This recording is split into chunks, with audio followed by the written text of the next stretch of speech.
L'humanité scrute le ciel depuis des millénaires. Objets de peur et de fascination, les mouvements célestes ont permis aux hommes d'établir des calendriers, de planifier la culture des terres et de mieux comprendre le monde qui les entoure. Petit à petit, les scientifiques ont mis au jour un espace gigantesque, peuplé de planètes, d'étoiles ou de gaz. Le tout réuni dans des centaines de milliards de galaxies. Leurs observations nous ont emmenés bien au-delà de notre planète.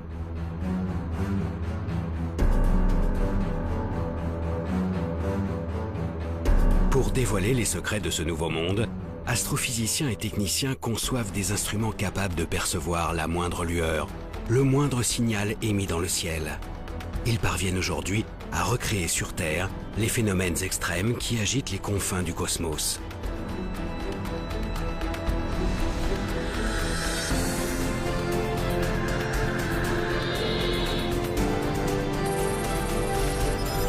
Pourtant, tout ce que nous avons découvert ne constitue qu'une infime partie de notre monde. Des forces et des objets d'une nature mystérieuse demeurent invisibles à nos yeux et à notre esprit.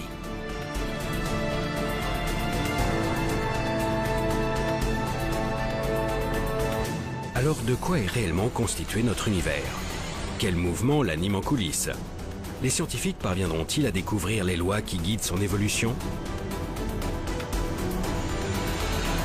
Partout à travers le globe, des nouveaux explorateurs du ciel partent à la recherche de ce monde encore invisible et tentent de lever le voile sur les secrets les plus intimes de l'univers.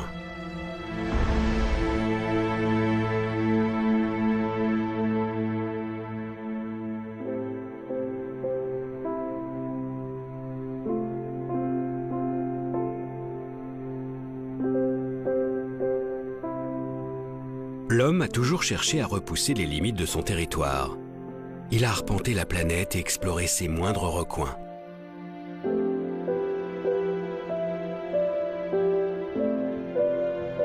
Mais au-dessus de notre tête, un monde continue de nous intriguer. Siège de toutes les croyances, ce firmament qui défile sous nos yeux semble hors de portée.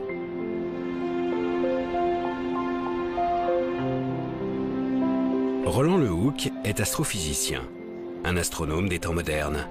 Outre ses travaux remarquables sur la forme de l'univers, il est aussi passionné par l'histoire des sciences. Au fil du temps, les hommes ont développé des clés pour comprendre ce ciel impalpable et intangible. Elles ont permis de l'analyser et d'aller au-delà de ce qui était perceptible depuis la Terre. L'astronomie et l'astrophysique se sont effectivement construites contre les apparences qui s'imposent à nos sens. Quand on sort et qu'on regarde le ciel la nuit, on voit les étoiles se lever, culminer, se coucher, puis le soleil se lève, culmine, se couche. On a vraiment l'impression que les étoiles et le soleil tournent autour de la Terre. Et donc du coup, ces apparences qui s'imposent à nous, il a fallu les dépasser dans un certain nombre de cas. Si le sol sur lequel ils marchent leur semble plat, les savants de la Grèce antique découvrent pourtant il y a 2500 ans que la planète est ronde. Et alors que toute la voûte céleste semble tourner autour de lui, Nicolas Copernic comprend 2000 ans plus tard que c'est en fait la Terre qui tourne sur elle-même et autour du Soleil. Aujourd'hui, même ce Soleil n'est plus au centre de notre monde. Depuis le début du XXe siècle, nous avons la preuve qu'il fait partie d'un immense regroupement d'étoiles, la Voie lactée. Une galaxie, comme il en existe des centaines de milliards. Toutes ces découvertes ont évidemment bouleversé l'idée que l'on se faisait de la place de l'homme, de l'humanité, et la place de la Terre dans l'univers. Donc les développements de la cosmologie, les développements de l'astrophysique nous ont révélé que finalement nous n'étions qu'un infime, c'est même pas un infime grain de poussière, c'est un rien du tout dans une immensité d'étoiles et d'astres dans l'univers. Dans cet espace que les astronomes ont peu à peu découvert, les dimensions se comptent maintenant en années-lumière. La distance que la lumière parcourt en un an soit près de 10 000 milliards de kilomètres.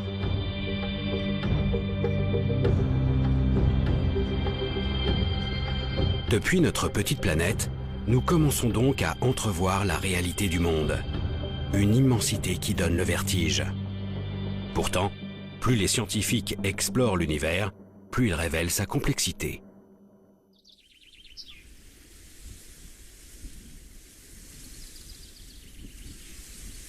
Même les objets les plus visibles, que sont les étoiles, n'ont pas livré tous leurs secrets. L'une d'elles nous est particulièrement familière, le Soleil.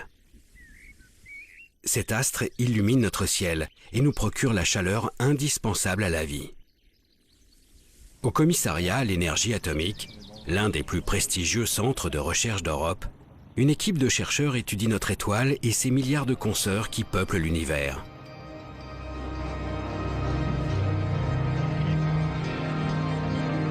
Grâce au réseau de télescopes et d'instruments de mesure disséminés sur Terre et dans l'espace, les scientifiques dissèquent ces astres, scrutent leurs moindres variations lumineuses et sondent les mouvements qui animent leur cœur.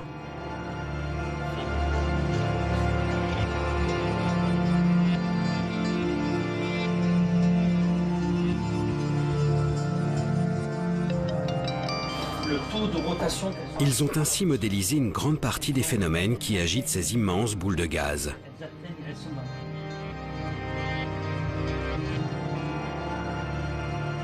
Pourtant, les conditions de leur naissance leur échappent toujours.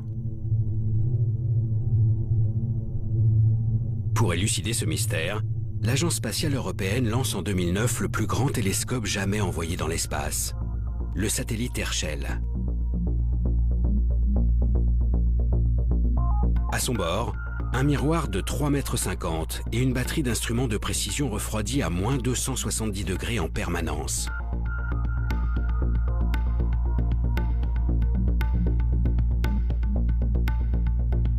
La mission a observé pendant plus de 3 ans les immenses nuages de gaz qui emplissent la galaxie. Ces nuages, dits moléculaires, s'étalent sur des milliards de kilomètres. C'est ici que naissent les étoiles.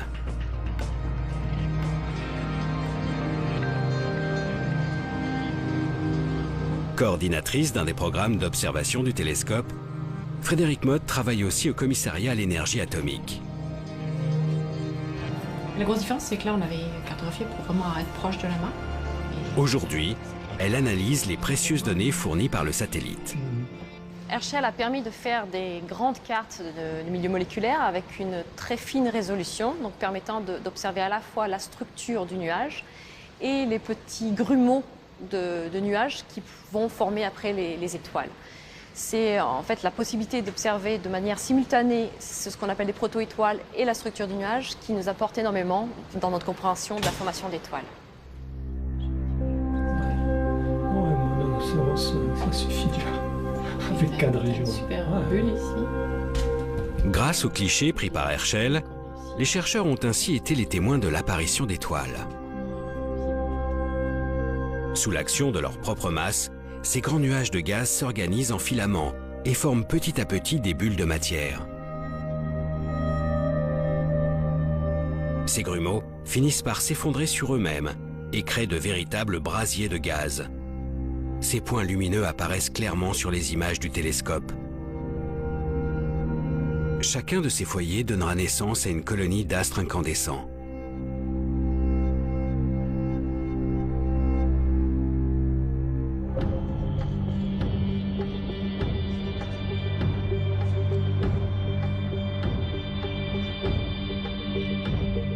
C'est ainsi que se forment les étoiles de petite taille. Mais ce sont les étoiles massives qui intriguent le plus Frédérique Mott. Des étoiles parfois 300 fois plus grosses que notre Soleil et dont la formation échappait jusqu'à maintenant à nos observations. Pour comprendre la création de ces astres beaucoup plus gros que la moyenne, les chercheurs du CEA ont dû étudier en détail l'évolution de ces nuages.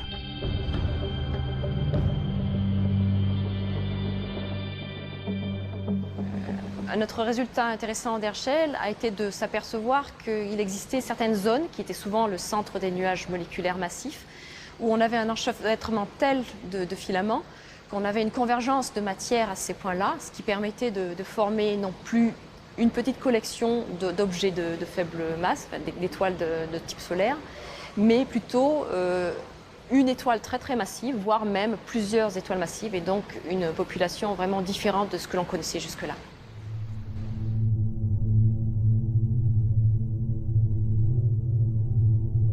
La naissance de ces étoiles exceptionnellement grosses repose donc sur un apport progressif de matière dans certaines régions des nuages. Peu à peu, les jeunes étoiles vont absorber cette matière et grandir bien plus que la moyenne.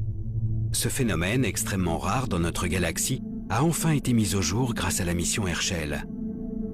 Mais les recherches ne sont pas terminées pour autant. Le travail de chercheur n'est jamais fini, donc on apprend toujours avec de nouvelles observations, de nouveaux concepts, de nouveaux modèles.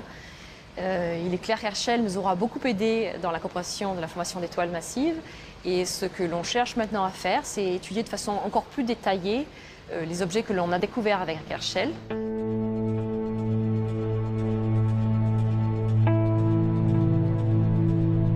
Les étoiles massives continuent de passionner la communauté scientifique. Car au-delà de leur naissance, leur comportement tout au long de leur vie reste très particulier. Bien plus brillants et chauds que le Soleil, ces astres brûlent leurs réserves de gaz exceptionnellement vite. Les réactions nucléaires sont si intenses qu'elles transforment l'hydrogène contenu à l'origine dans le nuage de gaz. Elles forment ainsi du carbone, de l'oxygène ou même du fer. Autant d'éléments qu'elles dispersent à leur mort, enrichissant l'univers de cette matière complexe qui constitue notre monde.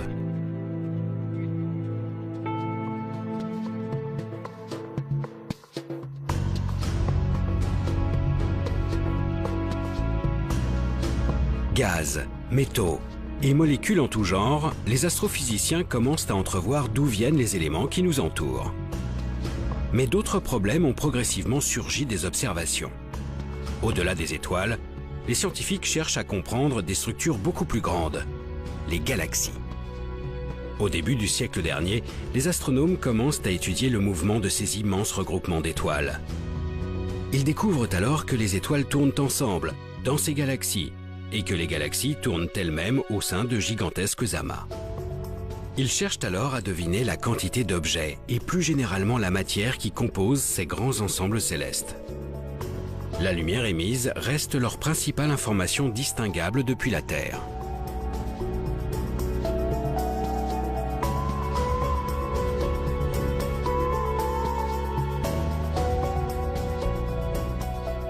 Quand il y a beaucoup de lumière, il y a des étoiles. Quand il n'y a pas beaucoup de lumière, il y a moins d'étoiles. Vous voyez, je dis ça, disons, très grossièrement, mais l'idée est là. Là où il y a de la lumière, il y a de la masse, et l'on est capable de déduire combien il y a de masse derrière telle quantité de lumière. Cette pesée de la galaxie, ou cette pesée d'un amas de galaxies, permet de déduire la dynamique à laquelle on devrait s'attendre, la façon dont devraient bouger les unes par rapport aux autres les galaxies dans l'amas, ou les étoiles les unes par rapport aux autres dans la galaxie. Et l'on constate que la dynamique déduite de la pesée ne correspond pas à la dynamique mesurée directement par observation spectroscopique. Depuis le début du siècle, les scientifiques sont donc confrontés à des observations contradictoires. Que ce soit les étoiles au sein des galaxies ou les galaxies entre elles, tout semble tourner trop vite par rapport à la quantité de matière visible. Plus précisément, avec une telle vitesse et si peu de masse pour assurer la cohésion de l'ensemble, les étoiles devraient être éjectées de leur galaxie. Cet écart nous laisse sous-entendre que la pesée ne s'est pas bien faite. Il manque de la masse dans ce que l'on a déterminé. Et pour rendre compte de la dynamique réelle, on a imaginé l'existence d'une matière noire, aussi appelée matière sombre, ou d'une masse manquante, quelque chose que l'on ne voit pas, qui n'est pas détectable par la lumière et qui pèse, c'est-à-dire qui a un effet gravitationnel et donc un effet dynamique sur la galaxie ou sur les galaxies dans un amas de galaxies.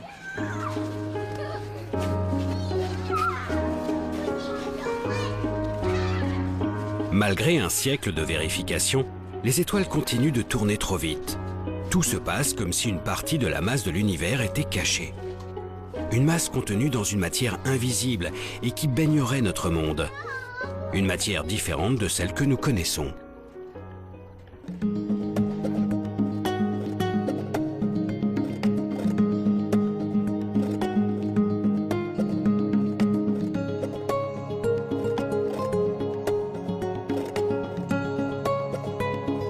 Pour essayer de résoudre cette énigme, des milliers d'astrophysiciens traquent cette fameuse matière noire à travers le ciel. Parmi eux, Wystan Benbow. Il dirige le projet Veritas pour le Smithsonian Astrophysical Observatory, un regroupement de 4 télescopes de 12 mètres de diamètre situés en plein désert d'Arizona.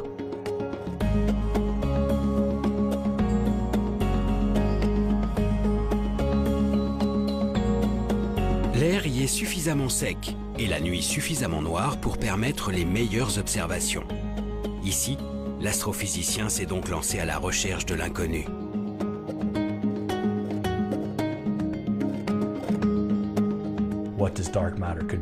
La nature de la matière noire, vous savez, c'est un mystère. Ça peut être beaucoup de choses. Nous savons simplement que ce n'est pas de la matière visible. Et nous savons aussi où elle devrait se trouver, grâce à la manière dont elle interagit avec les choses. Cette matière invisible retient les étoiles et les galaxies entre elles grâce à sa force de gravité. Cette force dépend de sa masse. En étudiant ces phénomènes d'attraction, les scientifiques ont estimé que cette matière inconnue devrait représenter plus de 80% de toute la masse de l'univers. En plus d'être omniprésente, la matière noire devrait donc être composée d'éléments extrêmement lourds. Or, selon les connaissances actuelles, des objets aussi massifs devraient en théorie émettre un signal lumineux spécifique, des rayons gamma. Ce sont ces rayons gamma que Wystan Benbow et ses collègues traquent sans relâche.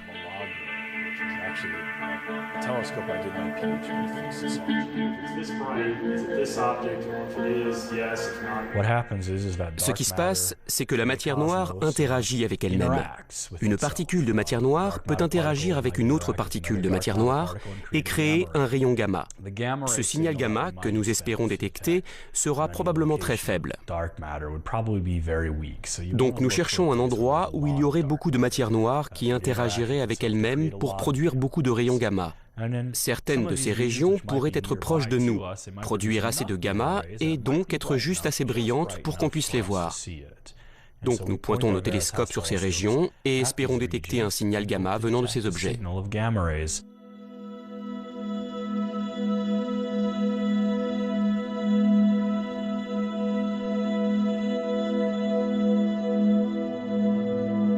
Wystan Benbow suit donc avec une attention toute particulière le centre de notre Voie lactée ainsi que nos galaxies satellites.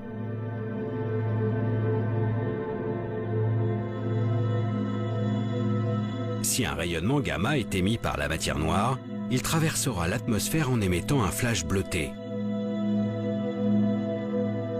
Un signal qui sera ensuite passé au crible par les miroirs géants de Veritas et leurs caméras ultra rapides.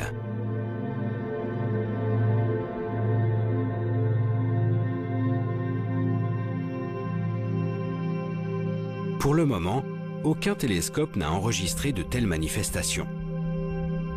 Les yeux braqués sur le ciel, les scientifiques continuent chaque jour de traquer cette matière noire si discrète.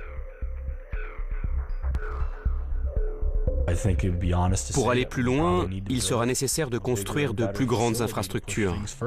Il y a bien sûr des projets qui vont dans ce sens, mais nous aurons besoin de beaucoup plus de télescopes.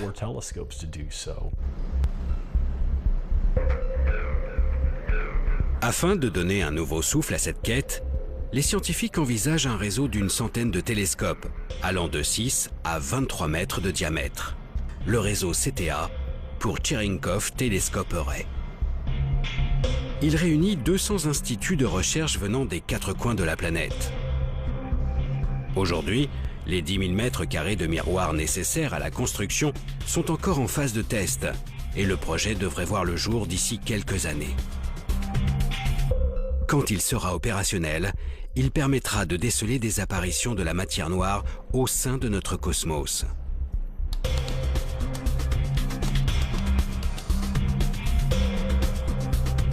Pour l'instant, cette absence totale de détection a de quoi perturber la communauté scientifique. Comment les chercheurs peuvent-ils passer à côté de 80% de toute la matière de notre monde ? À moins que la solution ne se trouve beaucoup plus proche de nous.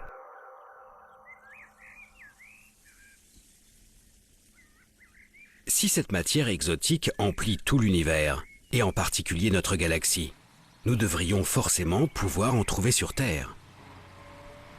C'est le pari qu'a fait une équipe de chercheurs réunis au laboratoire souterrain de Modane. À 2 pas de la frontière italienne, enfouie sous le mont Fréjus, ces scientifiques ont mis au point une expérience audacieuse, baptisée Edelweiss.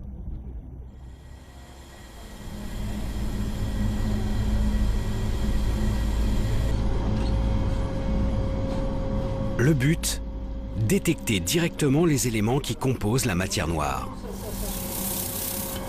Là, je suis rebuté. Et tu la prépares.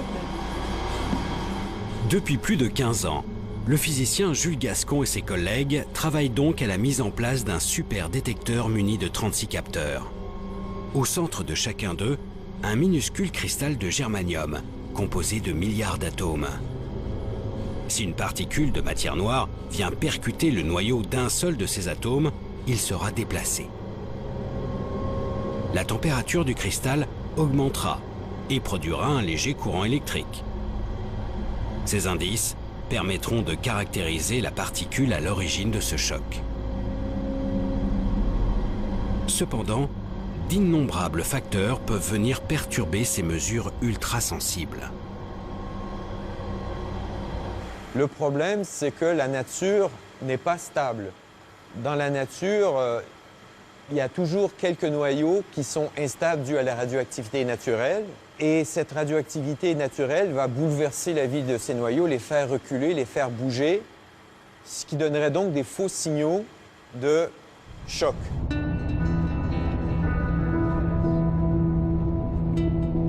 Cette radioactivité que l'on observe en permanence sur Terre vient en grande partie de l'espace. Un rayonnement qui traverse l'atmosphère et perturbe toute la matière sur son passage.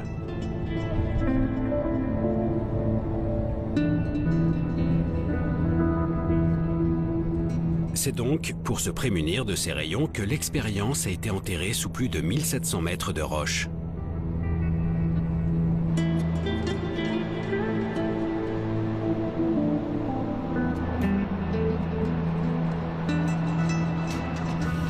Mais pour avoir le calme absolu au sein des détecteurs, les physiciens ont dû aller encore plus loin.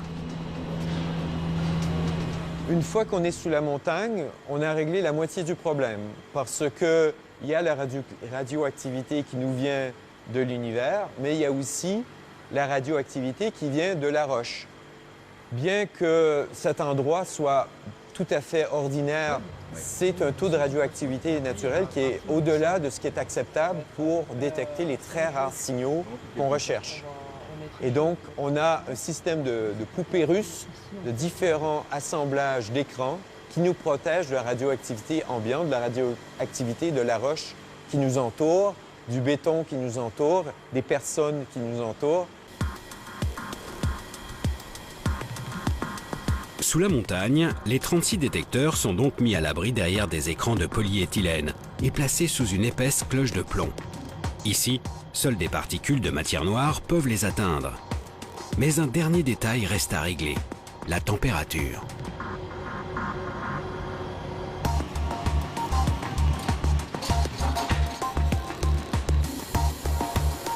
Afin de déceler la moindre de ces variations, tout le dispositif est refroidi à moins 273 degrés Celsius. Les cristaux de germanium sont ainsi au calme plat.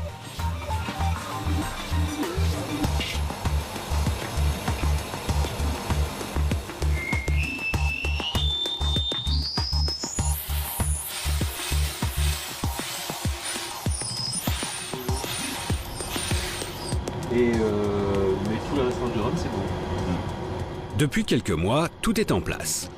La prise de données a commencé. Chaque jour, Jules Gascon surveille de près le comportement de ses capteurs. Par contre, il n'y aura plus notre mascotte. Il faut que la réponse du détecteur soit parfaite, c'est-à-dire que pendant plusieurs années, en regardant 1 kilo de matière, donc l'équivalent d'un milliard de millions d'atomes, il n'y en a pas un seul qui doit bouger sans raison valable. Tu vois, il t'explique mon transfert pur. Il ne reste plus qu'à attendre qu'une particule de matière noire passe dans les filets d'Edelweiss. Selon les calculs des chercheurs, un tel événement ne pourrait se produire qu'une fois par an, dans le meilleur des cas. C'est une recherche de l'inconnu. C'est ce qui fait son charme de cette particule. C'est très intéressant de s'attaquer à ce qu'on ne connaît pas, mais le désavantage, c'est qu'on ne peut pas garantir que ça va marcher le lendemain, ou dans une semaine, ou dans un an. Dans l'espace ou sur notre planète, la matière noire n'a pas encore révélé son vrai visage. Les scientifiques ignorent toujours de quoi sont faits plus des 3/4 de la matière de l'univers. Un problème de taille dans notre compréhension du monde. Ce n'est pas une perturbation, ce n'est pas un petit supplément, c'est vraiment une quantité appréciable de matière de nature encore inconnue qu'il faut ajouter pour rendre compte de certains aspects dynamiques de notre univers. Et donc, évidemment, la découverte de cette matière sombre serait une découverte majeure dans la physique, notre matière ordinaire n'étant finalement que l'écume de l'ensemble de la matière de l'univers, ne représentant qu'une petite partie de l'ensemble de la matière de l'univers. Sans cette matière inconnue, l'univers ne tourne pas rond. Le mouvement des étoiles et des galaxies reste inexpliqué. Pourtant, la matière n'est pas l'unique clé de voûte de notre univers. En dehors de son contenu, des forces colossales animent le cosmos, à commencer par la gravitation, cette force qui nous attire vers la Terre. De manière plus générale, la gravité a structuré notre système solaire, notre galaxie et ses centaines de milliards de consoeurs. Les scientifiques estimaient donc qu'il s'agissait de la force dominante de l'univers. Mais une découverte changea la donne.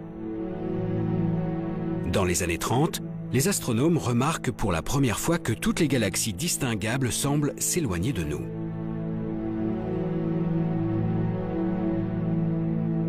Cette observation de la fuite des galaxies a été interprétée comme une trace de la dynamique globale de l'univers, c'est-à-dire de son expansion.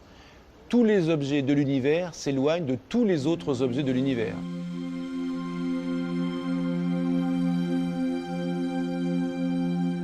L'espace grossit donc au fil du temps, et toutes les distances augmentent.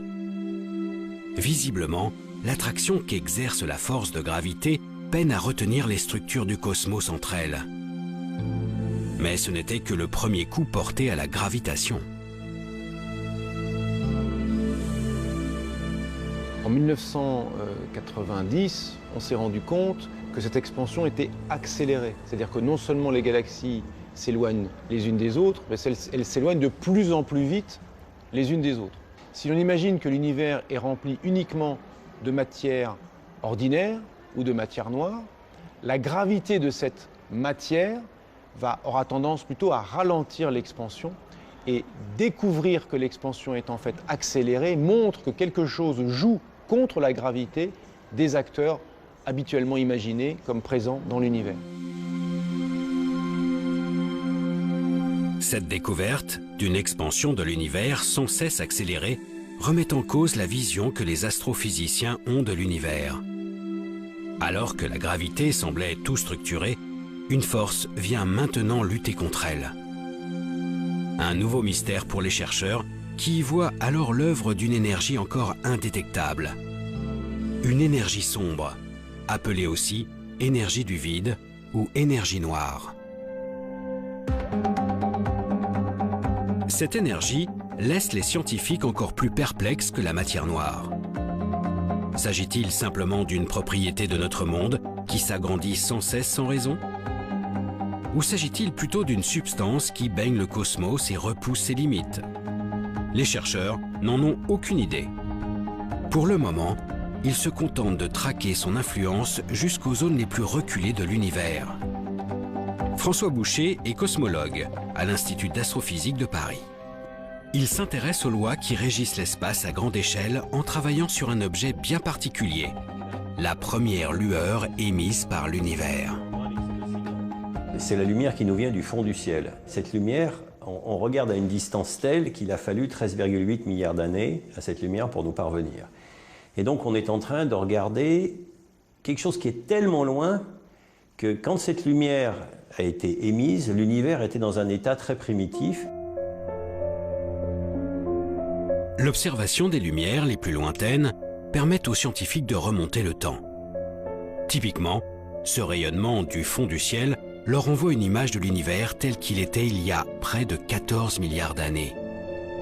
À cette époque, l'espace vient d'entrer dans une violente expansion, le Big Bang.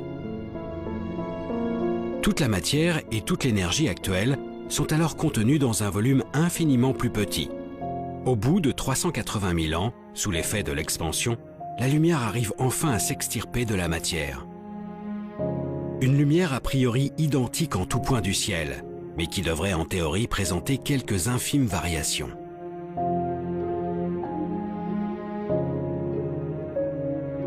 Donc, ces variations d'intensité, on les a cherchées, et puis pendant longtemps, on ne les a pas trouvées. Alors c'était compliqué, et puis finalement, on est arrivé au niveau où la technologie a été suffisamment mûre pour qu'on soit capable de les mesurer. Depuis 1989, 3 satellites se sont succédés pour étudier en détail cette lumière. Le dernier a été lancé en 2009 par l'Agence spatiale européenne, la mission Planck.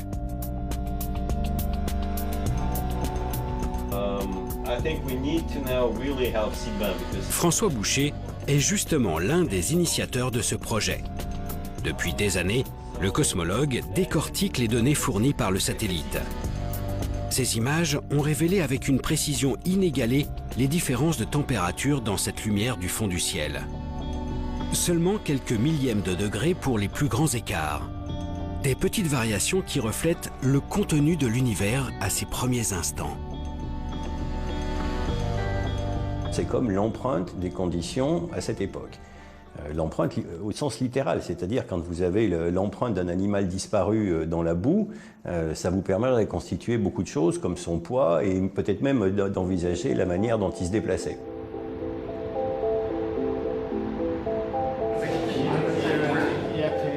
L'étude de cette empreinte fascine les chercheurs du monde entier. Elle permet d'estimer les proportions de matière noire, de matière ordinaire et surtout d'énergie sombre présente après le Big Bang, il y a 13,8 milliards d'années. En les comparant aux observations actuelles, les chercheurs retracent l'évolution de l'influence de l'énergie sombre au fil du temps. Résultat, alors qu'elle ne représentait presque rien aux tout premiers instants, cette énergie mystérieuse constitue aujourd'hui près de 70% de l'univers. Et sa proportion ne cesse d'augmenter. C'est la seule certitude que les chercheurs aient actuellement. L'expansion de l'univers n'est pas prête de s'arrêter.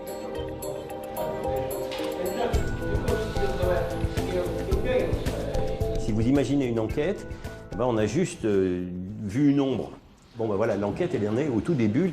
Voilà, on a quelque chose qu'on a appelé l'énergie sombre, dont on a la quantité et le comportement global, mais le reste c'est de l'histoire à écrire.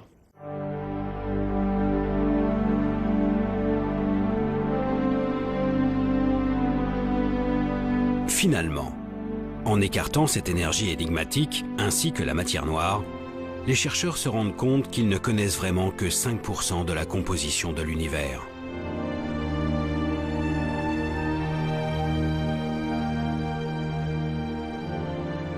L'étude du jeune univers nous apporte donc de précieuses informations sur la nature de notre monde. Mais malgré le perfectionnement des techniques d'observation, cette première lumière émise par l'univers reste le signal le plus ancien que les chercheurs sont en mesure de capter. Un horizon au-delà duquel les observations du ciel ne semblent plus possibles. Afin de comprendre toujours mieux les mécanismes qui animent le cosmos, les scientifiques se sont finalement tournés vers leur imagination.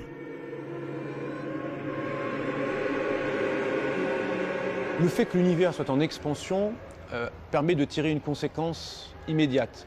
En remontant le film de l'expansion, on s'est dit que dans le passé, lointain éventuellement, l'univers était plus dense et plus chaud qu'il n'est actuellement. Selon leurs calculs, les astrophysiciens estiment qu'à ses débuts, l'univers devait atteindre des températures 100 000 fois plus élevées que celles qui règnent au centre du Soleil. Des milliards de degrés. Pour comprendre les premiers instants de l'univers, il suffirait alors d'étudier le comportement de la matière à ces températures directement sur Terre.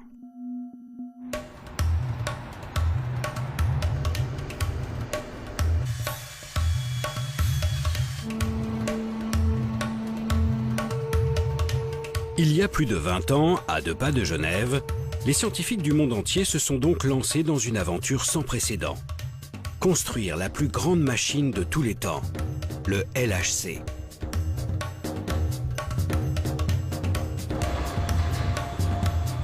Un anneau de 27 km, enterré à 100 mètres de profondeur sous la frontière franco-suisse.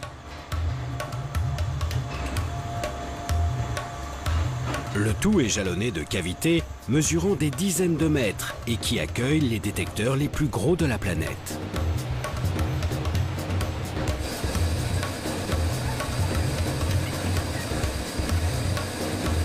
Ici, les scientifiques tentent de décortiquer le comportement de la matière dans les situations les plus extrêmes.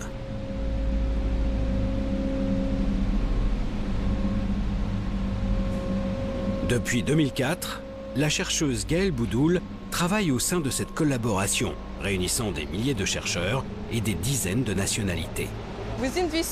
Dans ce grand tunnel de 27 km, vous avez des particules dans un sens et des particules dans l'autre sens. Un peu comme une autoroute, où vous avez des voitures de chaque côté. Et à certains endroits, on les fait se percuter.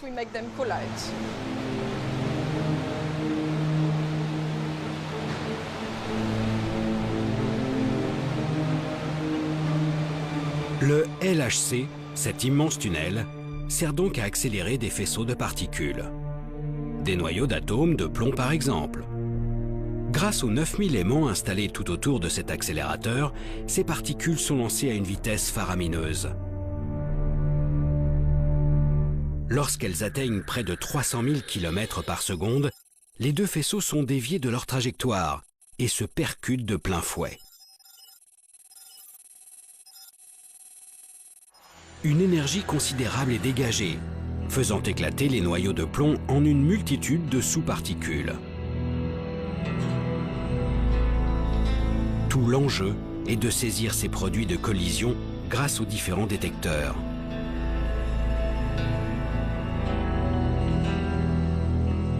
Gaëlle Boudoul s'occupe plus précisément de l'un d'eux, le CMS. Un géant de 12 500 tonnes mesurant 21 mètres de long, 15 mètres de haut et autant de large. Avec ses collègues, elle a conçu une partie des systèmes de détection qui englobent ces chocs de particules.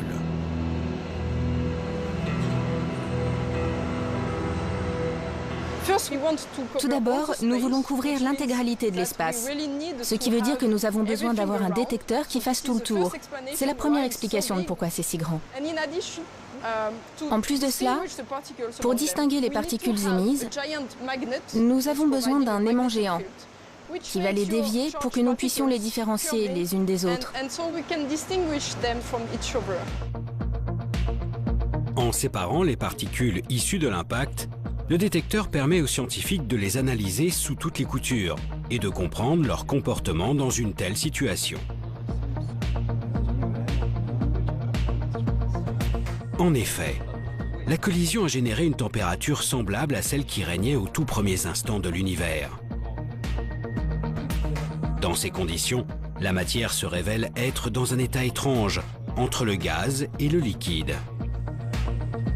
Un plasma, où les constituants élémentaires des atomes restent désorganisés, trop agités pour former la matière telle que nous la connaissons aujourd'hui. Grâce à ces expériences, les scientifiques ont désormais une idée de ce à quoi devait ressembler l'univers quelques microsecondes après le Big Bang. En étudiant ces premiers instants de l'univers, l'astrophysique, qui est finalement l'observation de l'infiniment grand, rejoint la physique de l'infiniment petit, la physique des particules, la physique microscopique, qui, elle, est capable, en expérimentant sur Terre, de se faire une idée des conditions ou de mimer, de reproduire, pendant des instants extraordinairement brefs, de reproduire les conditions qui prévalaient à des instants très anciens de l'univers, auxquels on n'a pas accès par l'observation directe. Le LHC, cette gigantesque infrastructure, a permis de remonter le temps au-delà de ce qui était imaginable il y a seulement quelques décennies. Mais pour se rapprocher de ces microsecondes qui nous séparent du commencement, le chemin s'avère être encore plus ardu.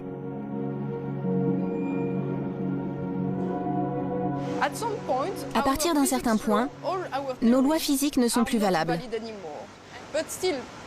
Nous pouvons toujours imaginer ce qu'il se passe. Il y a de nombreuses théories qui essayent de comprendre cela.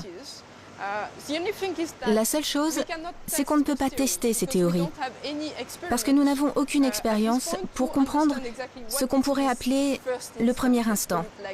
Mais si vous revenez dans 20 ans, peut-être que nous aurons une meilleure idée.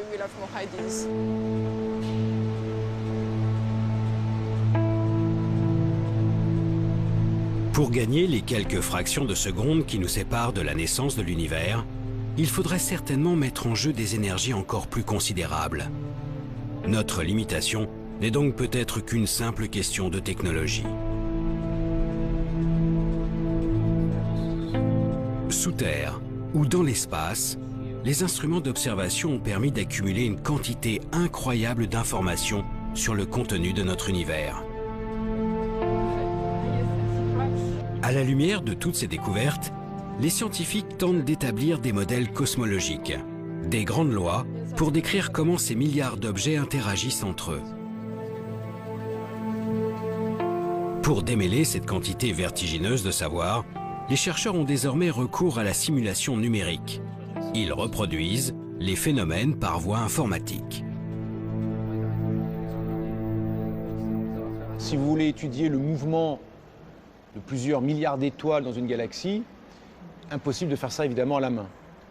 La simulation numérique permet donc de traiter de la dynamique d'une galaxie, ou d'une dynamique de galaxie dans un amas de galaxies, ou même de la dynamique d'une portion d'univers, et de la traiter dans un grand détail, de sorte que l'on puisse, en jouant sur les paramètres, essayer de mimer, de reproduire ce que l'on observe.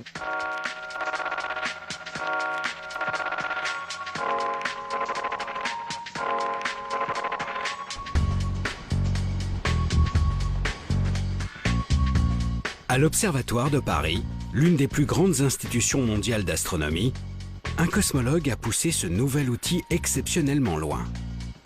Jean-Michel Halimi a réalisé une simulation de la totalité de l'univers connu, le projet Deus.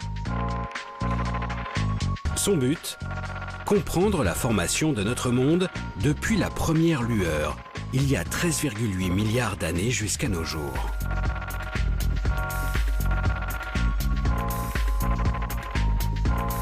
Le projet Deus s'intéressait au départ à la structuration de l'univers, à savoir donc à expliquer comment la matière s'effondre au cours du temps pour permettre une concentration de matière suffisante là où vont aller se former les galaxies, à l'intérieur desquelles se formeront les étoiles, les planètes, etc.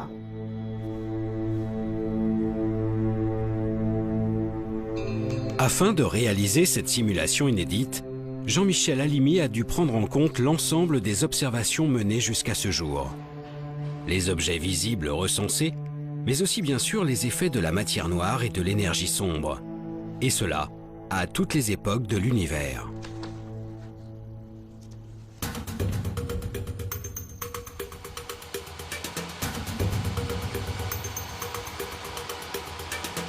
Pour traiter un tel nombre de données, le scientifique s'est tourné vers un des plus gros ordinateurs de la planète, le supercalculateur Curie.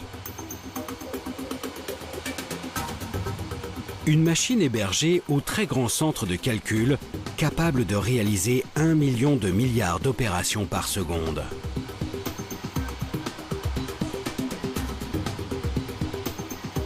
Le projet a nécessité 30 millions d'heures de calcul, répartis sur les 80 000 processeurs de cet ordinateur hors norme.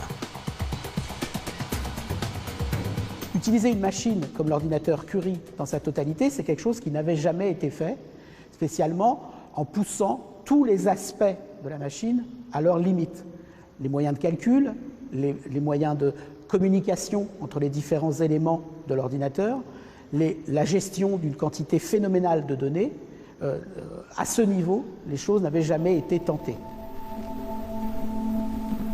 Les résultats obtenus fournissent une vue de l'univers à grande échelle inexistante jusqu'à ce jour. La matière s'agence au fil du temps, pour former de longs filaments qui créent petit à petit des galaxies et des amas de galaxies. Entre ces filaments, de grands vides apparaissent. L'univers, très homogène à ses débuts, se structure peu à peu. Grâce aux possibilités que lui offre la simulation numérique, Jean-Michel Halimi peut tester différents scénarios de formation de notre monde. Qu'est-ce que signifie un univers structuré? C'est un univers où la matière s'est effondrée et suffisamment condensée pour créer des lieux de formation des galaxies. Premier indice caractérisant cette structuration, c'est par exemple le nombre d'objets formés dans le scénario en question. On va en former plus ou moins et de masses différentes, de concentrations de matière différentes.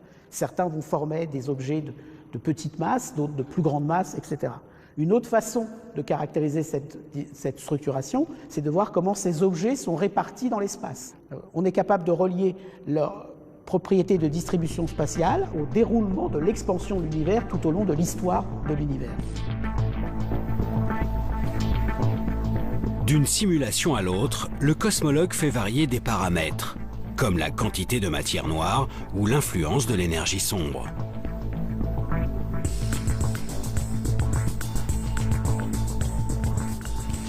Des changements qui altèrent très légèrement l'organisation à grande échelle de l'univers.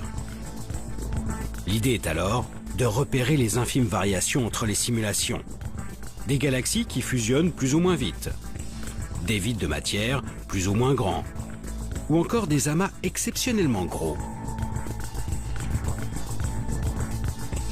Les scientifiques pointent ainsi les nuances entre les modèles d'univers imaginés. Ils chercheront à retrouver ces détails dans leurs prochaines observations, cette fois-ci bien réelles, pour définir quel modèle théorique semble plus proche de la réalité. Un aller-retour entre le virtuel et le réel qui permettra aux chercheurs de vérifier si leurs lois sont bien celles qui animent l'univers en coulisses. La recherche en cosmologie, et spécialement en cosmologie numérique, ne fait pas de nous des créateurs d'univers, mais des inventeurs d'univers. Effectivement, en modifiant les conditions physiques, nous réalisons des univers différents. Nous inventons des univers différents. Mais nous ne le faisons pas n'importe comment. Nous cherchons, à travers tous ces univers, celui qui serait susceptible de nous expliquer la vraie nature de notre univers, son origine, sa formation, son évolution.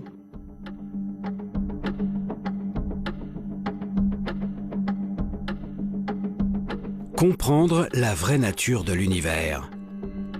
Depuis plus d'un siècle, les astrophysiciens et les cosmologues de toute la planète ont découvert ce monde gigantesque.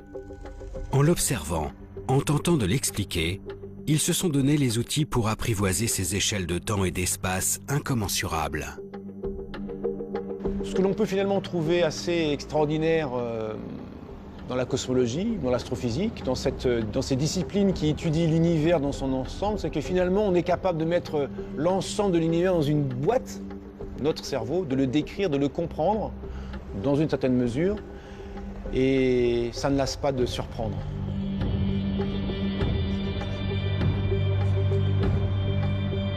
On a réussi à développer un cadre qui permet de rendre compte finalement de manière assez économique d'un nombre absolument incroyable de faits. Maintenant, ça ne veut pas dire que cette histoire est figée, bien sûr que non. Il y a plein de zones d'ombre, il y a plein de choses qu'on ne comprend pas, et donc ça veut dire qu'on a encore plein de travail.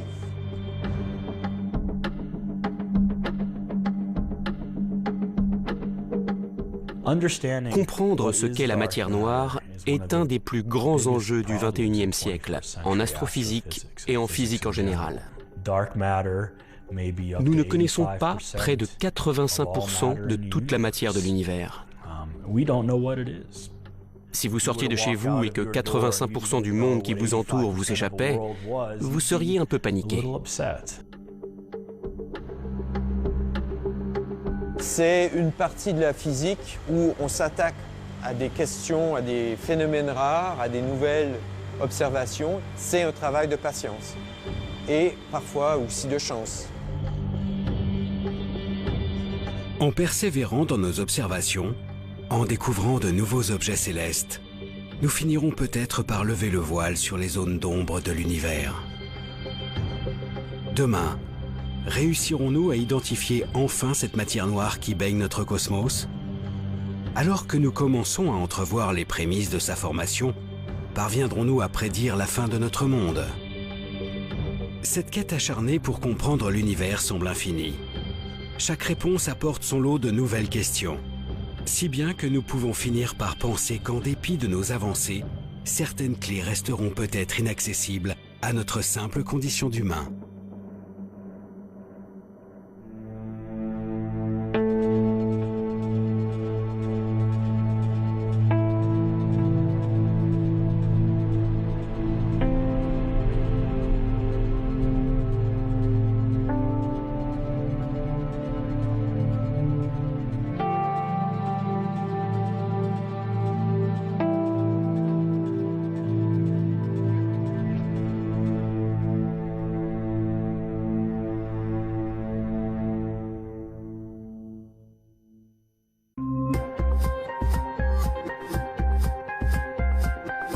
Contrairement